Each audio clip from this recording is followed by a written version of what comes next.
प्रेम सहित मिलकर बोलो जयकारा। महाराज की जय। बोलो साचे दरबार की जय। श्री आनंदपुर वासी भगवान की जय।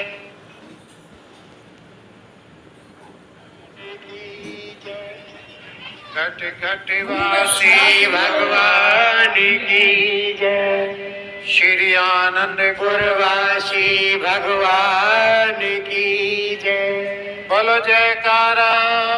बोल मेरे श्री गुरु महाराज की जय।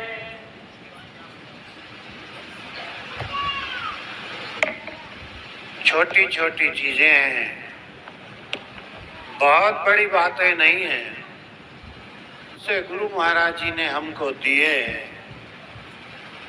और कितनी पावर है इन चीजों में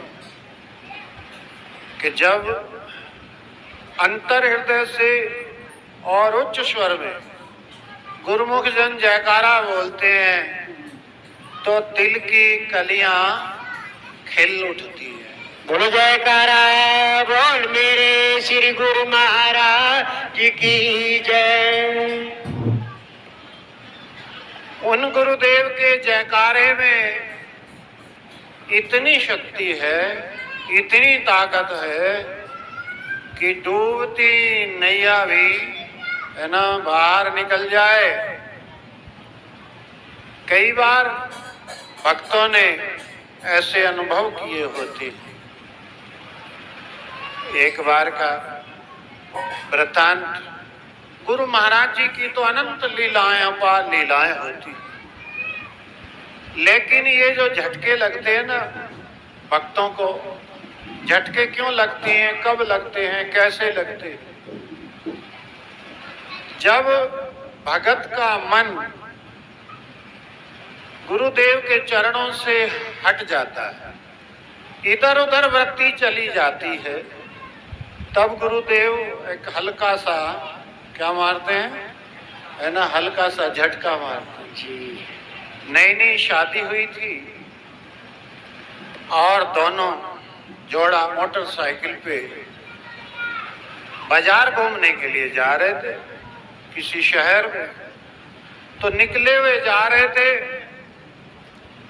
पीछे दुल्हन बैठी हुई थी, आगे पति देव बाइक चला रहे थे और एक मिरर शीशा लगा होता है, उसमें पीछे का दिखाई देता, तो वो एक दूसरे को देखते चले जा रहे हैं, है ना। गाड़ी भी चला रहा है और वो शीशे में भी नजर है, उसकी भी पीछे वाले है ना, उसकी भी नजर है, उसकी भी नजर है, दोनों एक दूसरे को देखते चले जा रहे हैं। क्योंकि जैसे पहले भी कई बार एक मैंने दृष्टांत सुनाया है कि जब शादी होती है तो क्या होते हैं दोनों चंद्रमुखी, तो एक दूसरे को देखते चले जा रहे हैं। आगे शहर आ गया, शहर में बाजार आ गया, बाजार में मेला लगा, मेले में बड़ी अच्छी चीजें सजी हुई हैं, खुशबू आ रही है, महक आ रही है, तमाशे हो रहे हैं, झूले झूल रहे हैं। तो जो घरवाली थी उसकी जो नजर थी मेले की तरफ चली गई। वो पति देव पीछे देखता है कि भाई ये मेरे को तो देख नहीं रही और इधर उधर देख रही है। तो चलता चलते उसने ब्रेक मारा, जैसे ब्रेक मारा तो झटका लगा, तो झटका लगा तो आय मैया मर गई। बोलो जयकारा। बोल मेरे श्री गुरु महाराज की जय। उसकी नजर सीधी फिर जहां थी वहीं हो गई, ठिकाने पे हो गई। ऐसे ही भक्तजन जब अपने भगवान को, गुरुदेव को भूल जाते हैं तो गुरुदेव भी कभी कभी क्या हल्का हल्का झटका मारते हैं। बोलो जयकारा। बोल मेरे श्री गुरु महाराज की जय। तो मैं लीला सुना रहा था, गुरु महाराज जी हमारे हाजर हजूर श्री सदगुरुदेव दाता दयाल जी साधु वेश में एक बार श्री पंचम पातशाही महाराज जी ने फरमाया कि थोड़े दिन घूम फिर आओ, है ना। श्री आनंदपुर में ही ज्यादातर समय गुरु महाराज जी का बीता करता था। बचपन से श्री आनंदपुर में रहे तो गुरु महाराज जी ने फरमाया भाई थोड़ा यूपी की यात्रा कराओ, क्योंकि गुरु महाराज जी को तो आगे की जो योजना थी उसको साकार रूप देना था। हमारे पारिवारिक रिश्तेदार, शरीर से रिश्ते नाती भी उधर क्षेत्र में होंगे। तब महाराज जी ने विनती की, गुरु महाराज जी हाँ थोड़े बहुत होंगे तो दूर से होंगे, कोई बरेली में होंगे, कोई देहरादून में होंगे। तो गुरु महाराज जी ने फरमाया भी एक बार हो आओ और मेरी तरफ भी इशारा करके इसके इलाके की तरफ भी घुमाओ। तो उस दौरान गुरु महाराज जी दिल्ली से रवाना हुए, हरिद्वार, देहरादून, धामपुर, बिजनौर, धौलागढ़, फिर बरेली। तो जब बरेली की तरफ जा रहे थे तो रास्ते में रामपुर से आगे मिलक आता है। तो मिलक में महाराज जी को एक भक्त का नाम याद आया। महाराज जी ने पूछा भाई वो एक राम आश्रय भगत मिलक में हमारा रहता, कभी कभी आया करता है, मिला करता है, उससे मिलने। तो मैंने विनती की स्वामी जी देखता हूँ, मोबाइल नंबर देखा, फोन लगाया, बातचीत हुई। मैंने कहा थोड़ी देर में महाराज जी आ रहे हैं। तो मेरे मन में थोड़ी सी कुछ उथल पुथल सी उठी। उस समय तो साधु वेश में थे महाराज जी।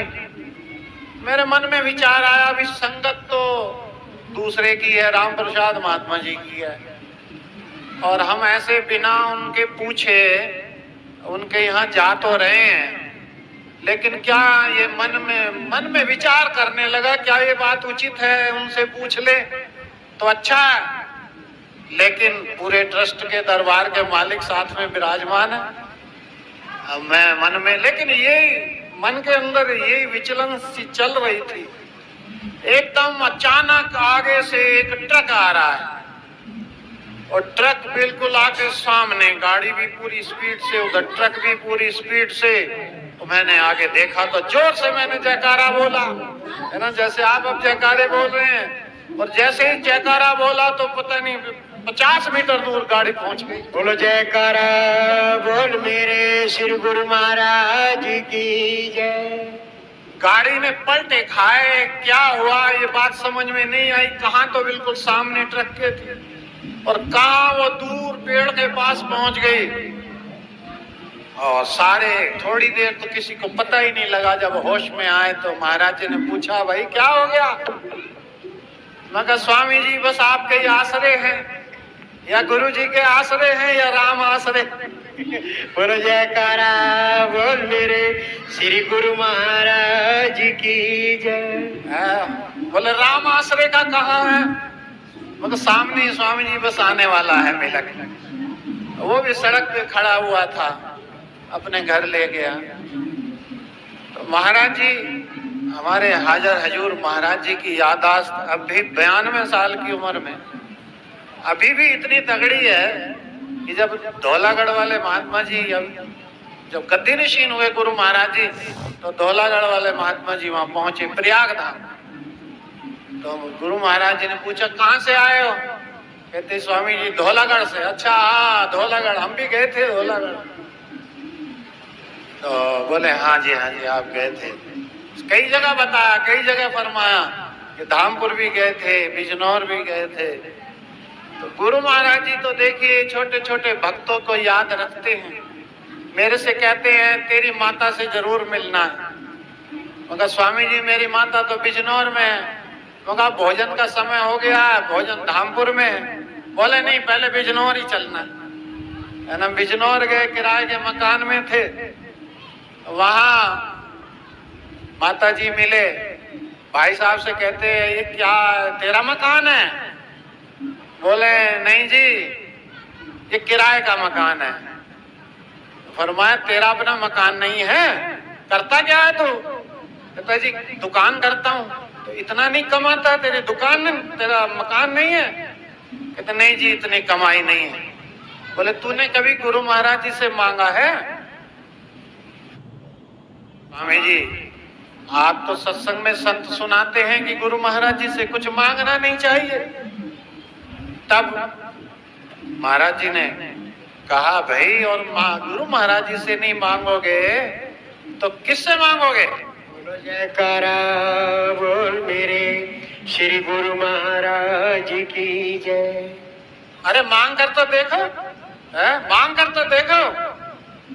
तो उन्होंने कहा स्वामी जी आप ही विनती हमारी कर देना श्री आनंदपुर जाके कि गुरु महाराज जी कृपा कर दे।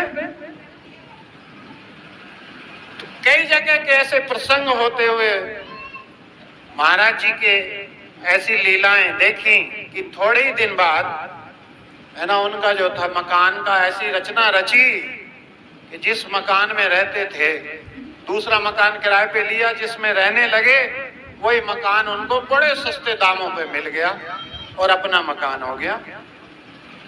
तो महाराज जी के जो वचन होते हैं, गुरु महाराज जी के जो वचन होते हैं, संतों के वचन कभी पलटते नहीं। संत वचन पलटे नहीं, और पलट जाए ब्रह्मांड।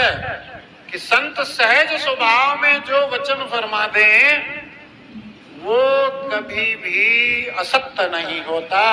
भक्त का कर्तव्य है कि सत्य असत्य विचार न कीजिए, गुरु को कथन मान सब लीजिए।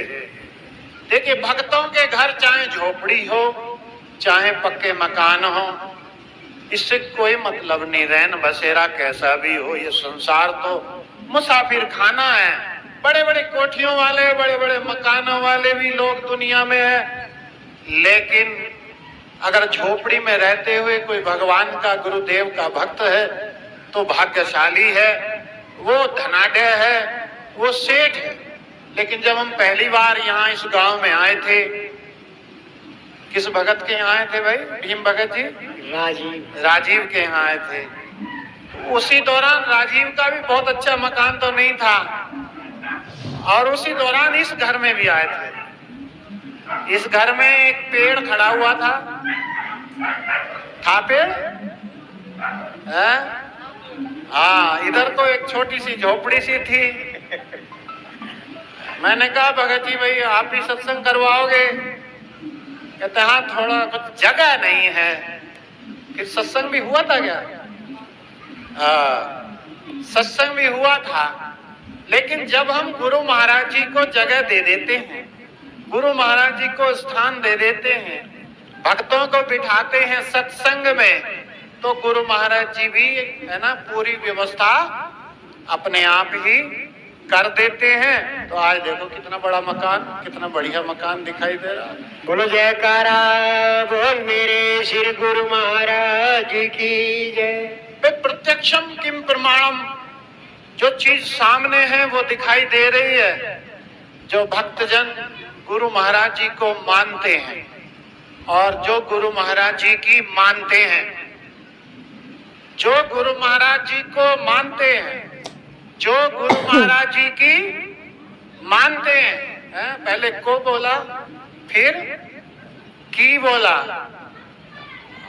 उसकी गुरु महाराज जी भी मानते हैं। बोलो जयकारा बोल मेरे श्री गुरु महाराज की जय। और जो गुरु महाराज जी को मानते हैं और गुरु महाराज जी से अपनी मनवाना चाहते हैं, तो ये बात सही नहीं। गुरु महाराज जी को मानना तो बहुत आसान है, मानने वाले तो बहुत है, लेकिन गुरु महाराज जी की बात मानने वाले विरले विरले ही गुरुमुख हैं। बहुत विरले हैं, बहुत विरले। और जो जरा सी बात संतों की मान लेते हैं, गुरु महाराज जी की मान लेते हैं, गुरु महाराज जी उनके वारे न्यारे कर देते नहीं कर देते जी। और पीछे बैठा डॉक्टर कौन सा है? क्यों भाई? कोई कमी आती है क्या सेवा से? नहीं, कोई कमी नहीं आती। जो अपने घरों में संतों को बुलाने लगता है, कोई भी संत हो, जो सत्संग कराने लगता है, उस पर गुरु महाराज जी की सीधी नजर क्या हो जाती है। कोटेदार, बोल मेरे। ये जरा जरा सी बातें हैं, जरा जरा सी युक्तियां हैं। हमारे पूज्य रहबर श्रीमान महात्मा अमरात्मानंद जी फरमाया करते थे कि मनुष्य जन्म किस लिए मिला है? मुक्ति के लिए मिला है। लेकिन मुक्ति के लिए युक्ति की आवश्यकता है। और युक्ति कहाँ मिलती है? युक्ति संत महापुरुषों के पास मिलती है। तो कुछ ना कुछ वार्तालाप तो होगा ही ना, होगा नहीं होगा? जब मिलेंगे, आप उनकी सेवा करेंगे, तो संत भी तो हाल चाल पूछेंगे। और जब हाल चाल पूछेंगे, आप बताओगे, तो संत महात्मा क्या करते हैं? भक्त का संदेशा श्री आनंदपुर पहुंचा देते हैं। संत महात्मा क्या है? इनके थैले में क्या है? चिट्ठियां हैं, है ना, जो आप ये डालते हैं ना, ये सेवा, ये क्या है? चिट्ठियां हैं। ये चिट्ठियां हैं। ये चिट्ठियां कहाँ जाती हैं? आनंदपुर। श्री आनंदपुर, है ना। ये थैले लिए फिरते हैं ना महात्मा जी, ये डाकिए, डाकिए, पोस्टमैन, और आपकी सेवा अपने थैले में डाल लेते हैं। और जब श्री आनंदपुर पहुंचते हैं, वहां सेवा भेंटा करते हैं, तो आपका संदेशा क्या वहां पहुंच जाता है। अब इसमें कई प्रकार की बातें कई जगह होती हैं। कई लोग कहते हैं आप सत्संगों में सेवा के लिए कह रहे हैं, और क्या मुक्ति के लिए सेवा की जरूरत है? बिना भजन के तो मुक्ति नहीं हो सकती। लेकिन पहले भजन है, फिर सेवा है। क्या है? पहले भजन। पहले भजन है। भजन करोगे तभी सेवा कर पाओगे, नहीं तो सेवा भी नहीं कर पाओगे। पिछले जन्म में तुमने भजन किया है, तप किया है, भजन किया है, तब गुरु दरबार की सेवा मिली है ना। एक पंछी का एक पंख है भजन, और एक पंख है सेवा। सेवा। तो जब दोनों पंख से पंछी, है ना, उड़ान भरता है, ऐसी भगत जन भी दोनों परों से उड़ान भरते हैं, तभी ऊपर जाते हैं, ऊंचाई पर जाते हैं। आज तक जब भी भगवान ने अवतार लिया, क्या करवाया? है ना, सेवा करवाई। बानरों से क्या करवाया? बोलो भाई, भगत महाशय भगत, क्या नाम है आपका? प्रीतम सिंह। क्या करवाया? सेवा करवाया। आपने तो ग्रंथ पढ़े हैं ना, रामायण भी पढ़ी है। रामायण में सेवा करवाई, महाभारत में क्या करवाई? सेवा। वो भी सेवा ही थी, तीर चलानी है, वो सारी सेवा ही तो थी। तब भी सेवा करवाई। गुरु नानक देव जी ने भी सेवा करवाई। श्री परमहंस दयाल जी महाराज जी ने भी क्या करवाया? सेवा कराई। खुद भजन किया, खुद तप किया, और भक्तों से सेवा कराई। अपने तप का फल सेवकों को दे दिया। बोलो जयकारा, बोल मेरे श्री गुरु महाराज की जय। श्री दूसरी पातशाही महाराज जी ने 13 वर्ष तप किया। किस लिए किया? कि उनके उन 13 वर्षों के तप का फल अब भी और आगे भी हम खाते रहेंगे। कमाते हैं वो, खाती है दुनिया। थकते हैं वो, चैन पाती है दुनिया। देखिए, महापुरुष और संत भी तो सेवा ही तो कर रहे हैं। श्री गुरु महाराज जी भी यही फरमाते हैं कि हम भी परमहंस दयाल जी महाराज जी की क्या कर रहे हैं? सेवा कर रहे हैं। और श्री आनंदपुर दरबार की जो रचना हुई है, वो सेवा से हुई। हमारे जो महात्मा जन, पुराने महात्मा जन थे, हाजर हजूर महाराज जी, इन्होंने टाइम पे कार्य किया, मजदूरी की, ठेके लिए, और वहां से सेवा इकट्ठी कर करके लाए, मकान बनाए, खेती की, खुद बुग्गी चलाई, खुद ट्रैक्टर चलाए, खुद मशीनें चलाई और सरोवर की खुदाई की, खुद मेहनत की, और वो सेवा का फल आज आप देखो। भजन अगर केवल भजन ही करते, जो दूसरी पातशाही महाराज जी ने वो टपरे बनवाए थे, और उन टपरों में अब तक अगर भगत भजन ही करते रहते तो यह वो बैकुंठ बन जाता?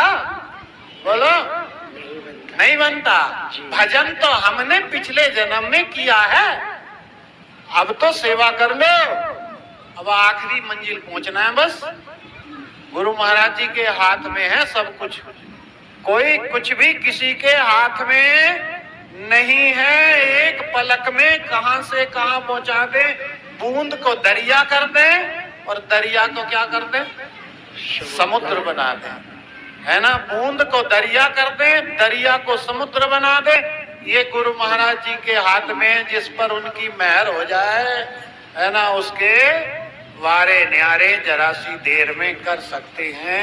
इसलिए गुरुमुखो सेवा में पीछे मत हटा करो। गुरु महाराज जी की कृपा हुई है, गुरु महाराज जी आशीर्वाद दे रहे हैं, गुरु महाराज जी आपको, है ना, ऊंचाइयां दे रहे हैं संसार में भी।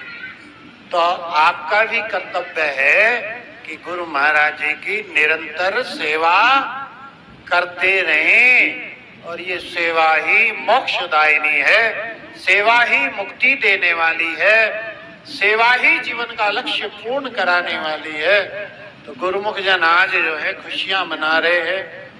मौसम सुहाना, घड़ी सुहानी, ऋतु सुहानी आई है।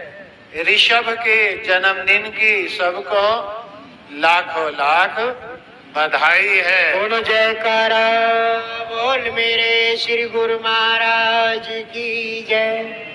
जिनके घरों में दादा दादी, माता पिता सत्संग करा रहे हैं, बच्चों के जन्मदिन सत्संग के द्वारा मना रहे हैं, वो बच्चे बड़े भाग्यशाली हैं। वो बहुत भाग्यशाली हैं। उन्होंने भी पिछले जन्म में भजन किया हुआ है, उनकी भी पुण्य कमाई है।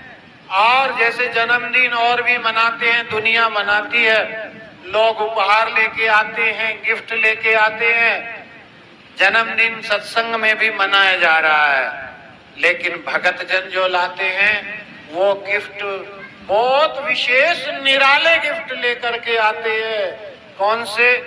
गुरुदेव के चरणों में भगत जन बोलते हैं, श्रद्धा के फूल हमारे स्वीकार करो तुम, मंझधार में है नैया बेड़ा पार करो तुम।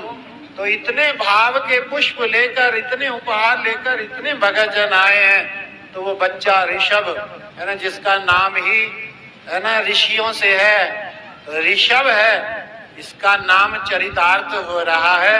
देखो ऋषि मुनि महात्मा जी, ये भी तो ऋषियों की तरह ही है, ऋषि हैं और क्या, नाम भी फकीरा है, नाम फकीर और है अमीर।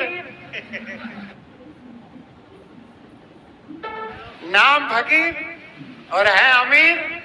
फकीर तो वो बोलते हैं ना, वो मांगने वाले जी हैं, उनको बोला करते हैं।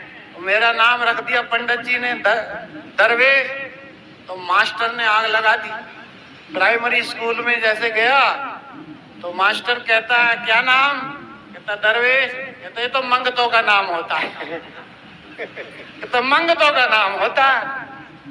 और मैं तो रोता रोता आया है, बड़े भाई से आके कहा बगा मेरा मंगतों का नाम रख दिया। तो उन्होंने जो था फिर दूसरा नाम रखवाया। दूसरा नाम शायद किसी को नाम पता हो, लेकिन कागजों का नाम मेरा द्विजेंद्र सिंह है। उसमें भी द्विज आ गया, उसमें भी द्विज आ गया। फिर जब श्री आनंदपुर गए तो पंचम पातशाही महाराज जी मोती बाग में पूछे तेरा नाम की है?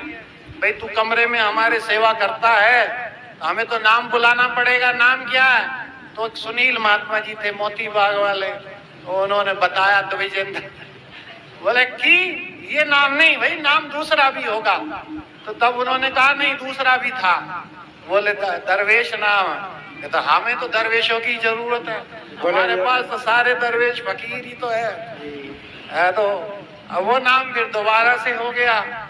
लेकिन हम तो यही कहते हैं, काले मेरे कपड़े काला मेरा भेष, है ना। फकीर बोलते, दरवेश बोलते फकीर को। ये भी फकीर है तो हम भी फकीरा, कम हम भी नहीं है। गुरुदेव के फकीरा हैं। काले मेरे कपड़े काला मेरा भेष, ओ गुण भरा मैं फिरा लोग कहें दरवेश।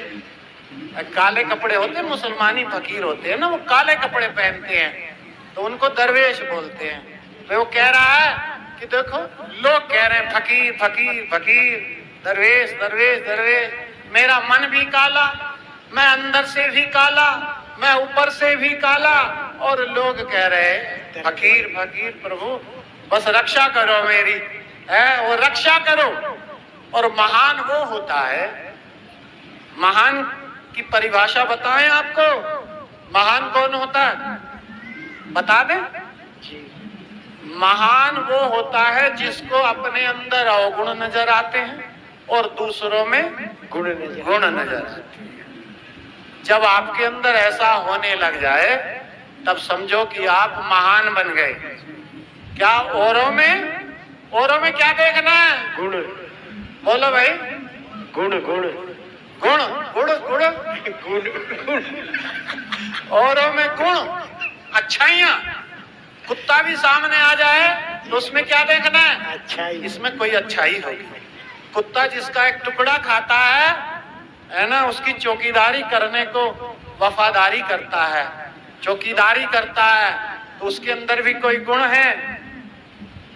और प्रत्येक जीव के अंदर गुण है, गुण भी है अवगुण भी है। जड़ चेतन गुण दोष में विश्व की न करतार, संत हंस गुण पहि पे पर हरिवार विकार। वो कहते हैं ये तो संसार की रचना में गुण अवगुण तो सदैव रहे, ये तो कभी समाप्त नहीं होंगे। लेकिन संत हंस गुण पहि पे, संत के अंदर हंस वाला गुण होता है। और वो कीचड़ में से भी क्या ढूंढता है? बोलो। कीचड़ में से भी मोती ढूंढता है। आप गुरुमुखों को गुरु महाराज जी ने वो दृष्टि दी, वो चश्मा दिया है जिसके द्वारा आप कीचड़ में से भी मोती ढूंढ सकते हो। और जहां मोती मोती बरस रहे हो सत्संग के, तो वहां तो आप माला माल हो जाओगे। ऐसे बड़े बड़े कुर्ते पहन के आया करो और ऐसे झोली फैला लिया करो, और गुरु महाराज जी आपकी झोलियां भरते रहे और रहमत की बरसात करते रहे। आप रोजाना जन्मदिन मनाते रहो, रोजाना सत्संग कराते रहो। हमारी भी बल्ले बल्ले और तुम्हारी भी बल्ले बल्ले। बोल जयकारा बोल मेरे श्री गुरु महाराज की जय। जो हमारी भी जेब भरती रहेगी, हमारी भी गाड़ी और गेहूं के कट्टे भरते रहेंगे, और तुम्हारी भी कोठियां भरती रहेंगी, तुम्हारे बड़े बड़े मकान बन जाएंगे, बच्चे भी अच्छे पढ़ेंगे, संस्कारी बनेंगे, और नौकरियां लगेंगी। लगेगी कि नहीं लगेगी? लगेगी लगेगी। लेकिन ये नौकरी मत छोड़ना। सतगुरु, मेरे सतगुरु, तेरी नौकरी सबसे बढ़िया है, सबसे खरी। एक बार फिर बोलो, मेरे सतगुरु तेरी नौकरी सबसे बढ़िया है, सबसे खरी। बोलो जयकारा बोल मेरे श्री गुरु महाराज